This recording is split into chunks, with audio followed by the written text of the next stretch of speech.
I have a number of articles on black programs and secret projects for Jane's Defense Weekly, for Interavia, for Aviation Week Space Technology. I have 3 books right here that I have authored just on the F-117 alone. I've had my neighbors questioned. I've had my mail opened. I've had my phones tapped. I have quite a reputation in the Pentagon for being able to dig up information when no one else can. There are at least 8 black programs flying out of Groom Lake, out of Area 51. That does not count the B-2 bomber because it's not a black program. It does not count the F-117, which is virtually a white program today. There are at least 2 very, very high-speed aircraft that have been reported since 1982 is when we've heard the first reports of them. One of them is a small aircraft. It goes approximately Mach 4 to Mach 6.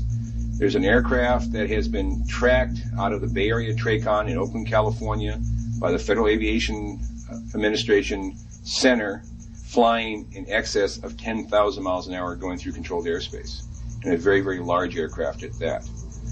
Besides the 2 high-speed aircraft, there is a stealth or low observable electronic warfare aircraft. It's been referred to as Excalibur. There is an aircraft that is designed to fly very, very high, but very, very slow and very, very quiet. There has been at least 3 sightings of triangular-shaped aircraft being launched out of that area. They made no noise, and people just happened to look up and see these things leaving the area at relatively low altitude, but again, no noise. Are there any unconventional technologies, propulsion technologies involved? Yes, I have had the opportunity over the years to interview, again, people who have worked at the test site at Groom Lake. One gentleman spent 12 of his 30 years in black programs at Groom Lake.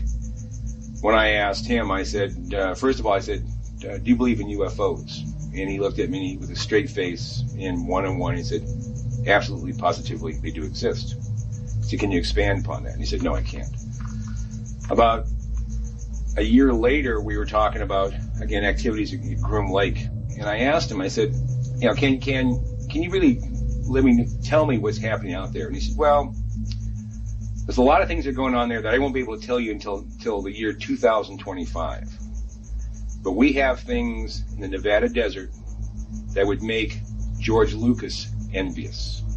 Together with the help of the White House, our intelligence allies, the Department of Defense, the Department of Justice, we will be conducting investigations into the following: the assassinations of JFK, RFK, and Dr. Martin Luther King, unidentified aerial phenomena, also known as UAPs, unidentified submerged objects, also known as USOs, the Epstein client list, the origins of COVID-19, and the 9/11 files.